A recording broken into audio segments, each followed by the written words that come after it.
ने वहां पे हलब में रहे तो एक रात ख्वाब में हुजूर नबी करीम सल्लल्लाहु अलैहि वसल्लम का दीदार हुआ।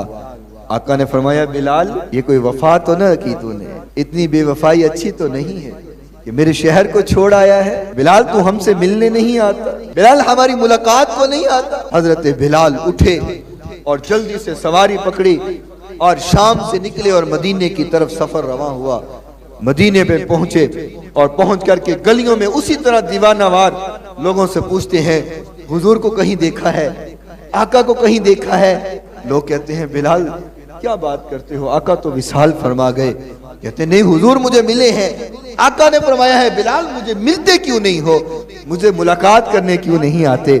मैं तो हलब से चला हूँ हुजूर से मुलाकात करने के लिए।